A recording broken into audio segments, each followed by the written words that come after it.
দেখতে দেখতে শ্রাবণী তৃতীয় সোমবার হয়ে গেল। আর এই সোমবারটা পড়েছিল একাদশীর দিন, পুত্রদা একাদশীর দিন। তো এই একাদশীর দিনে শিব শম্ভুকে কেমনভাবে পুজো দেবে তোমরা।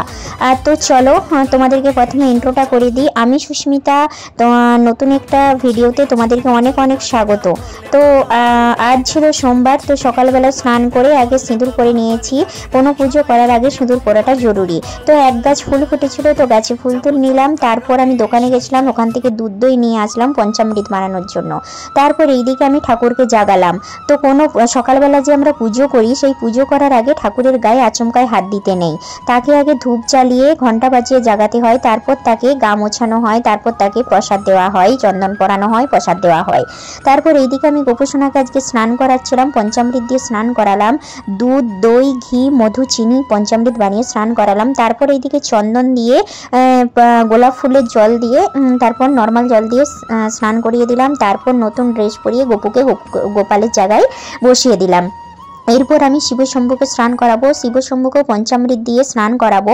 তারপর আজকে শিব শম্ভুকে কোন শস্যদানা অর্পণ করবে তোমরা। আমি আজকে জব দিতে পারো। আমি আজকে দিয়েছিলাম যে সবুজ মুগ দানা হয়, সেই মুগ দানা দিয়ে আমি আজকে শিব শম্ভুকে অর্পণ করেছিলাম, পুজো দিয়েছিলাম। তো তোমরা গোটা ফল দিতে পারো। আর এইদিকে আমি বেলপাতাতে চন্দন মাখিয়ে তারপর নর্মাল জল দিয়ে শিব শম্ভুকে স্নান করিয়ে দিলাম। এখানে আমি পাওয়া যাক না পাওয়া যাক, বেলপাতাতেই শিব শম্ভু তুষ্ট হন। তো বেলপাতা দিয়েছিলাম, চন্দন মাখিয়ে, সব কিছু চন্দন মাখিয়ে দেবে। আর এইদিকে আকন্দ ফুল দিয়েছিলাম, ভাঙের পাতা দিয়েছিলাম, ধুত্রোর পাতা দিয়েছিলাম, আর গোটা ফল কলা নিবেদন করেছিলাম। এইদিকে আমি পৈতে দিয়েছিলাম, পৈতেটাও অনেকে আমাদের এখানে দেয়, তো দিয়েছিলাম। আর এই একাদশীর দিনে পুত্র লাভ করা যায়। তো শিব শম্ভুকে সেরকম ভাবে ডাকতে হবে। আর শিব শম্ভুর মন্দিরে গিয়ে সেখানে ঘিয়ের প্রদীপ জ্বালাবে, আর ঘিয়ের প্রদীপটা মন্দির দোরগোড়ায় রেখে দেবে। আর চন্দন মাখিয়ে বেলপাতা ভগবান শিব শম্ভুকে অর্পণ করবে। সেই বেলপাতাকে চিবিয়ে চিবিয়ে খাবে, আর ঠাকুর শিব শম্ভুর নাম করবে, ওং নমঃ শিবায়, ওং নমঃ শিবায়, ওং নমঃ শিবায় বলতে বলতে খাবে, আর পুত্র কামনা করবে। তো দেখবে ফল লাভ করতে পারো। তো আমি এটা শুনেছি। তো এটা কোনো কিছু ভুল ত্রুটি হলে ক্ষমা করবে। তো এইদিকে আমার পুজো দেওয়া হয়ে গেল। আমি, মা, শ্যাম তিনজনে মিলে এখন বেরিয়ে পড়েছি মন্দিরের উদ্দেশ্যে।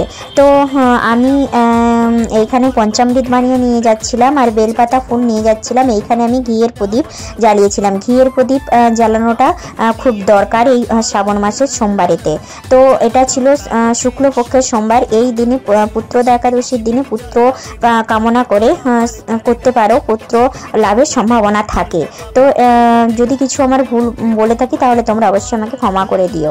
তো চলো, তাহলে আমার এখানে জল ঢালা হয়ে গেছে। আর এই হলো মন্দিরে ঠাকুরগুলো দেখে নাও। আর তো চলো তাহলে ভিডিওটা তাহলে আমি এখানেই শেষ করছি। ব্লগটা দেখা হচ্ছে খুব তাড়াতাড়ি নতুন একটা ভিডিওতে। তোমাদের যদি কিছু উপকার হয়, আর যদি ব্লগটা ভালো লেগে থাকে, চ্যানেলটাকে অবশ্যই সাবস্ক্রাইব করে দিবে, লাইক কমেন্ট শেয়ার করতে থাকো। দেখা হচ্ছে খুব তাড়াতাড়ি নতুন একটা ভিডিওতে। ততক্ষণের জন্য টাটা।